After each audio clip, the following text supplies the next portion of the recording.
Hello and welcome to Composer Talks with White Bear PR. Today we have Arbel Bedak, Vice President of Sync A&R and Creative at Decca Publishing with us. Hey Arbel. Hi. Let me introduce you. Arbel went to UC Davis and previously served as an agent at Evolution Music Partners, working with composers such as Abel Korzeniowski, Phil Eisler, and Leslie Barber, to name just a few. He also ran the daily operations at Score Revolution and managed the catalog for creative licensing. And as I mentioned earlier, he's now with Decca Publishing, which is part of Universal Music Group. What a career at such a young age. Wow, young, thank you. What made you fall in love with the music business? Ooh. Well, so I studied music even to go further back, I mean, I was always kind of a musically inclined person. And I started playing tenor saxophone in 5th grade and jumped onto bari sax as soon as I could, and kind of kept playing all the way through college. During high school, I was kind of the performing arts person. I was a dancer and did musical theater and played in band and jazz band and everything. But then I got accepted to UC Davis to study biochemistry. And everyone was like, well, what are you doing? And then sure enough, shortly after that, I was kind of like, what are you doing? But basically I ended up switching over to studying music composition and really fell in love with going that route. And toward the end of my college career, I was kind of trying to figure out what was going to come next after school. And a composer who was an alumnus actually came back to speak to my orchestration class and was in LA and was pursuing a career in film scoring and working in trailers and doing all kinds of stuff with music to picture. And he spoke to our class and I just kind of like lit up and was like, that's what I want to do. So I immediately started kind of down this road of just plotting a move to LA, and I was going to get into film music, and I was reaching out to composers and literally just cold emailing composers and like getting people to respond. And I would make little trips down here.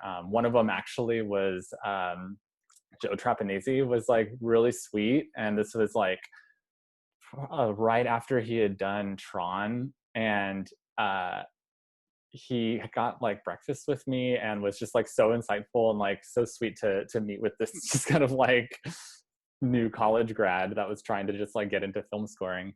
And yeah, so I made the move to LA, and right when I moved down here, I got connected through a cousin of mine, my cousin Sydney, actually, who it turns out you've met recently at a film festival, who had a close friend who was starting this music business that had to do with film music, and was like, would you want me to connect you and stuff? And it turns out that we're looking for interns. And that was Score Revolution, which you mentioned. And so I joined Score Revolution as an intern and very quickly kind of,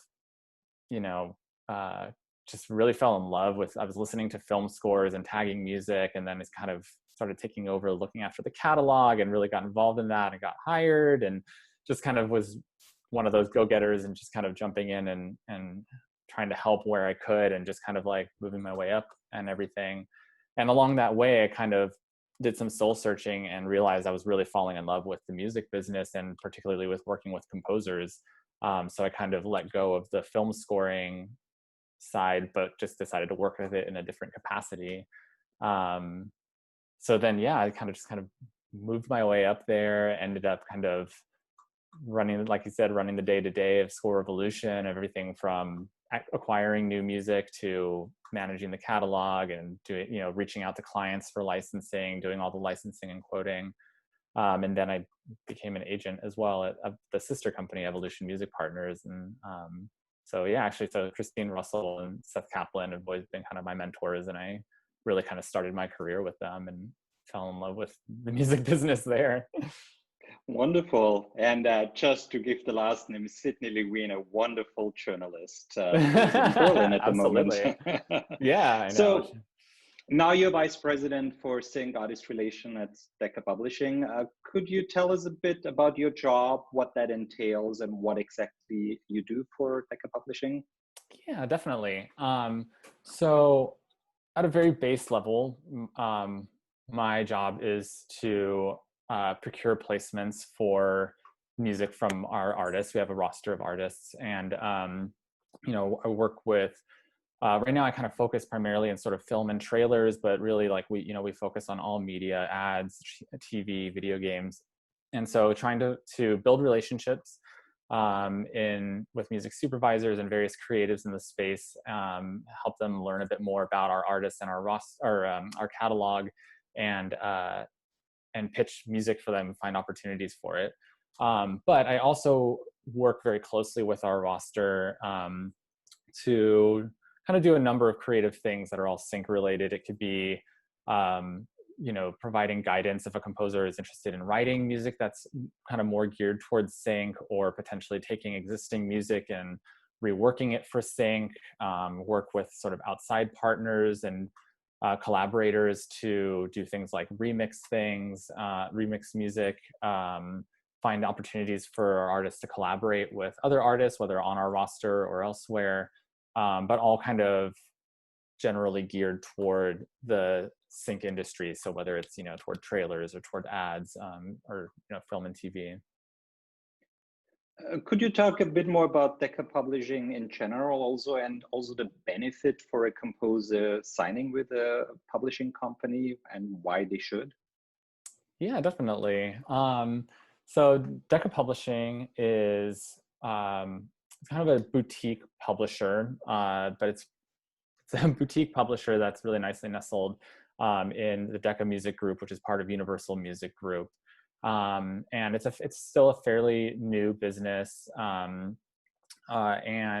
we specifically focus on providing creative services and partnering with composers who, doing something like a core classical publishing deal doesn't quite work for them, but also like a pop structure won't really work. So we've kind of created this space that's uses a bit of best of both worlds that can apply to these types of composers who really have their hands in a lot of different areas. So, if we look at, for instance, Max Richter, who is kind of like one of our first signings as we started Decca Publishing. And he's a really great example because he is a composer and an artist who, releases studio records. He gets commissioned to write concert works and ballets. And he also scores for film and TV, but then he also is a touring artist and he tours all of his music.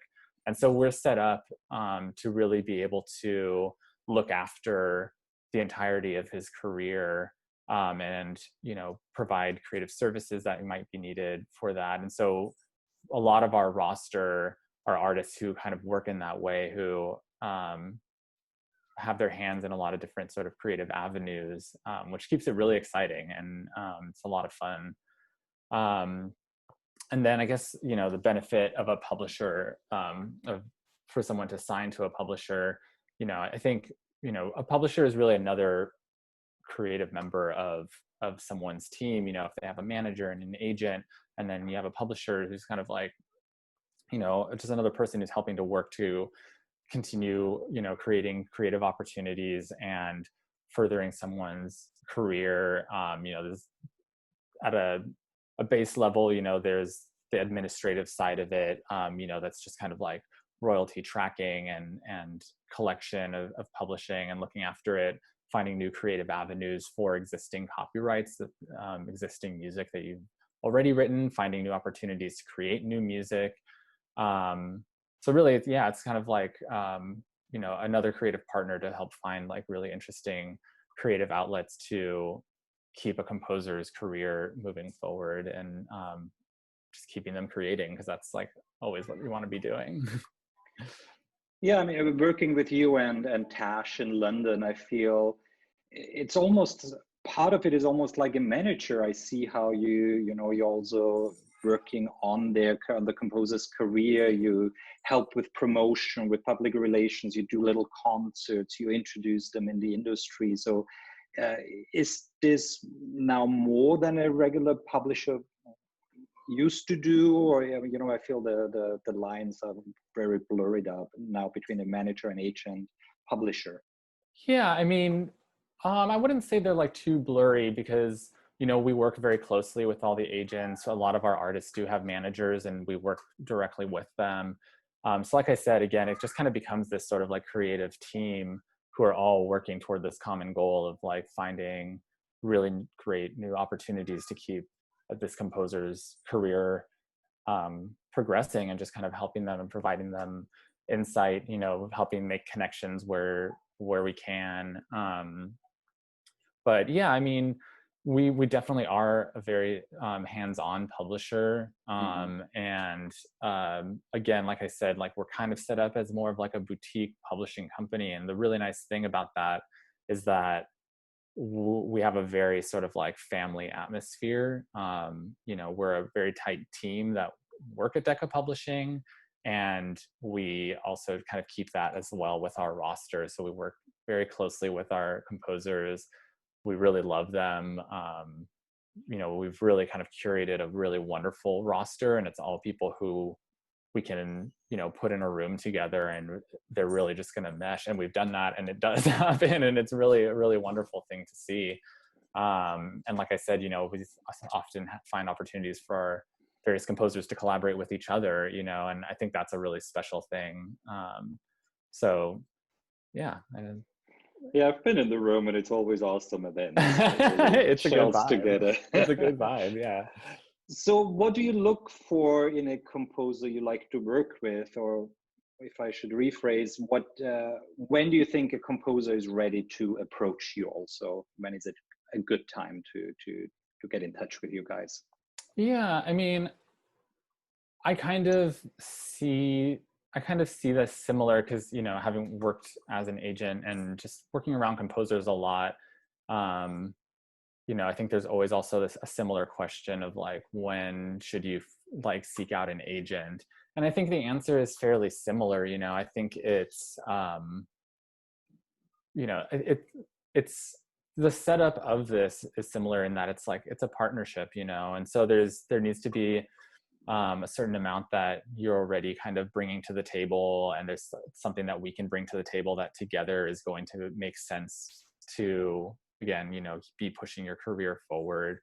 I do think that, I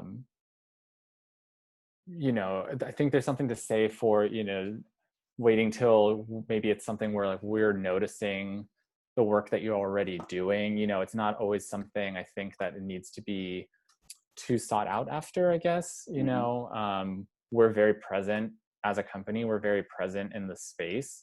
And so we're constantly like listening to new music, going and seeing concerts. We're, keeping an eye out on scores, and, seeing a lot of, like I like to see a lot of movies. I'm always paying attention to the music. And then I think, again, looking at just kind of how Decca Publishing is structured, the types of composers that we're looking after, I think that's a very key element as well. So, if you're someone who is kind of working in all these various spaces, or maybe you're really excelling in a couple different avenues, you're scoring a lot, and ideally like maybe retaining publishing, because that's also a key factor, is like, you want to have already been sort of retaining a decent amount of copyright. Otherwise a publisher doesn't have very much to publish. And so, maybe you're scoring and you have this like, live aspect, or you've been putting out albums or something, but you're like, man, I really would want to be like, getting more commissions, or, concert commissions or something like that. Or I've always wanted to write a ballet, that's kind of like, these are the areas that we work in. So like that could be potentially something interesting to talk about, but I also want to kind of also clarify that I'm also not someone who's specifically is doing really signing, we have a really fantastic A&R named Danielle Wade. And, she is the one who's kind of, along with Tosh, kind of like doing a lot of that sort of A&R side of things. I do A&R specifically for Sync. But as far as like curating the roster, it's really been them. But, being out here, my colleague Fran and I, we're the eyes and ears on the ground a bit in LA. So, we do bring to the team a lot of times just like interesting people we come across and things like that. So, but yeah, I think going back to the question, like, I think it's I don't think it's something that you necessarily just kind of are like, I think the important thing is that, again, like going back to what I said, is that it's a partnership. So I think that similarly to when people think about like, should I be getting an agent kind of thing, I think sometimes there's a bit of a misconception that an agent is suddenly just going to procure a bunch of work for you out of nowhere. And I think it's the same thing, a publisher isn't going to be able to just suddenly create like magical opportunities happen. There's like a certain amount that you already bring to the table, and then we can kind of build off of that together. So I think that's just like an important thing to keep in mind. Mm-hmm. We often get asked about reels from composers and how they should create their reel. Is that something you use for when pitching for sync? And I'm sure also, from your past work as an agent, you know a lot about reels. So what should composers, what should they keep in mind when creating a reel, or do they do that together with you or with an agent? Yeah, I mean, it depends on the situation as far as like who's kind of making it. I actually think that there's something kind of like interesting and special about having obviously someone who knows your music well. And so, I spend a lot of time with our artists' music. I think having someone else creating a reel for you is a very interesting thing, because obviously you can be very precious with your music, or maybe you've just listened to it a lot and like someone else might be hearing something slightly different and things like that. But I do think, again, as a partnership, it's always good because you also want, I think the important thing is that whoever is creating your reel is someone you already you trust, so that they're putting your best foot forward. But I do think that with a reel, I think there's kind of two really important things. I think the first is like knowing what the reel is for. I mean, you can create a general reel if that's what you need. Maybe it's just for your website or something like that, and it's just kind of like, your favorite tracks of yours or things like that. But I think a reel if it's for specific projects, it needs to be somewhat catered to that project. You don't want to be, putting a bunch of like horror tracks into a comedy reel when you're pitching for a comedy project, because they're going to be like, what is that? On the flip side of it, I do think it's important though to still have your reels tell a bit of a story.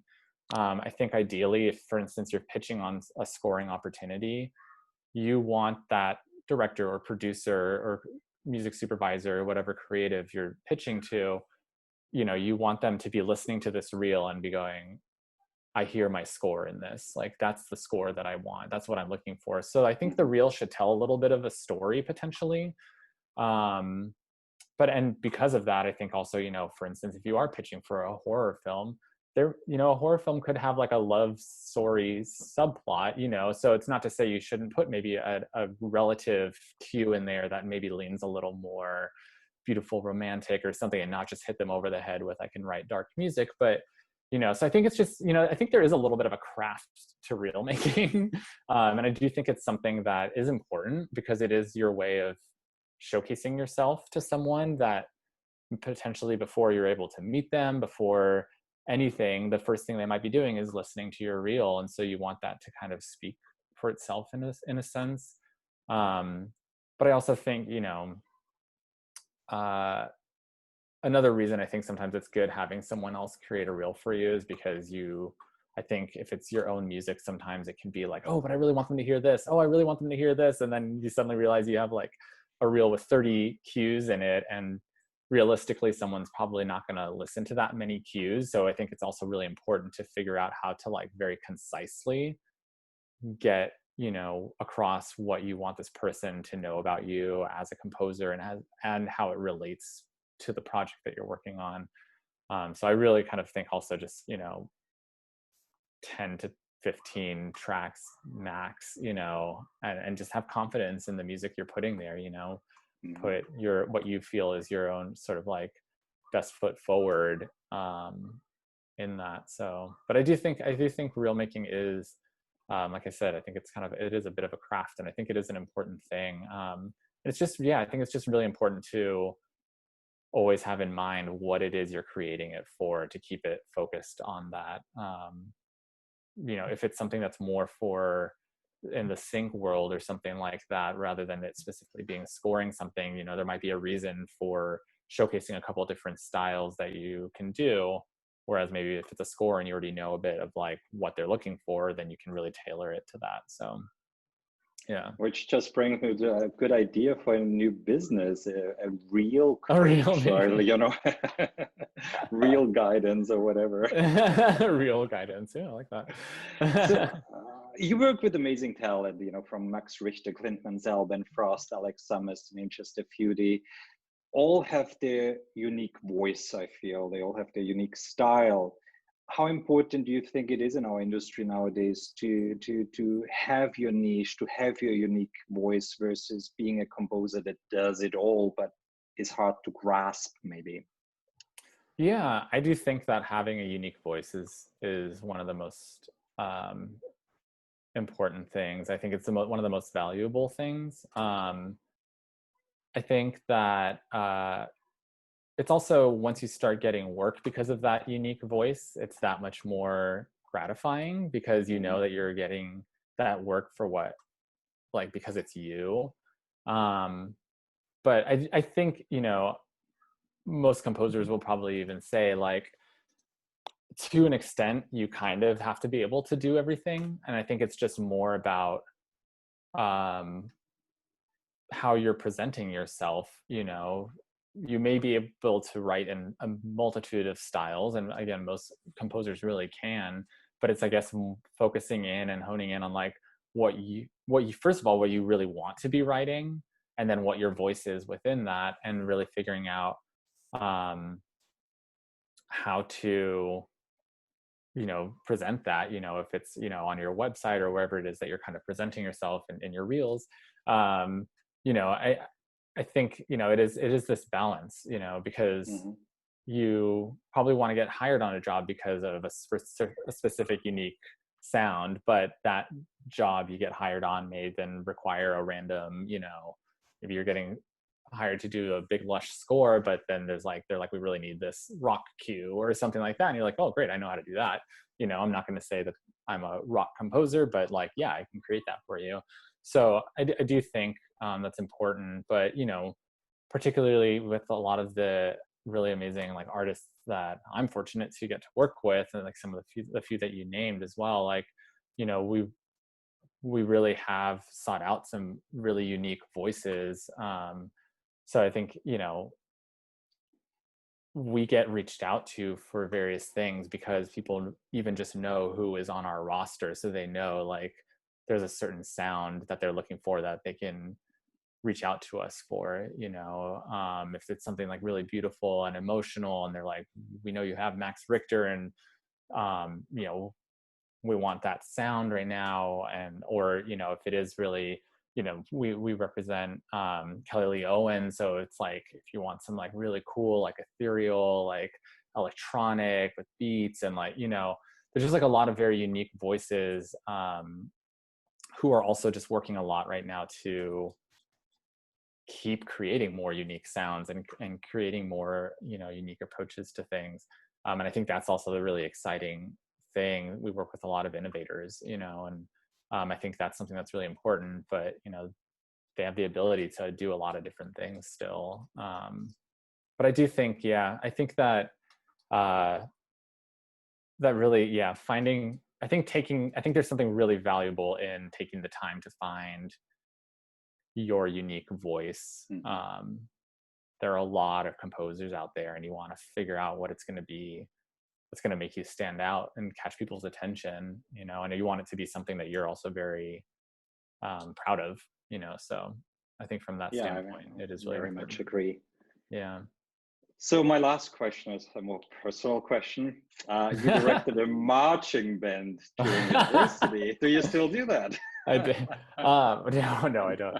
But no, yes, I did. I directed the UC Davis marching band for the year before graduating college, and it was a lot of fun. It was a lot of fun. Okay. It was a lot of work. It's a very active marching band, so it was outside of just like playing football games and planning field shows with my drum major and doing like basketball games like in the stands and things like that. We also we're just kind of like a staple of the community in the city of Davis. So we just did gigs all year round. So in between classes and stuff like that, I'd have to go get the band ready, go march out and like play like a 4-year-old's birthday party with like all the 4-year-olds in Davis and like, and, you know, travel. And, you know, we would march the Chinese New Year's parade in San Francisco, and just do all kinds of like really fun and wacky gigs throughout the year. So yeah, it was a lot of fun. It's a lot of work while you're a full-time student and working a part-time job, but it was really a lot of fun. So if you would have your marching band do some disco, would it be Donna Summer or Madonna? It would be a Madonna Summer remix. Good answer. Thanks, Arbel, for all this valuable information and for taking the time to be on Composer Talks. If you guys want to learn more about Decca Publishing, check out the link in our comment section and make sure to subscribe to Composer Talks with YPFPR. Thanks again, Arbel. And yeah, thank you for having me. Bye. Bye.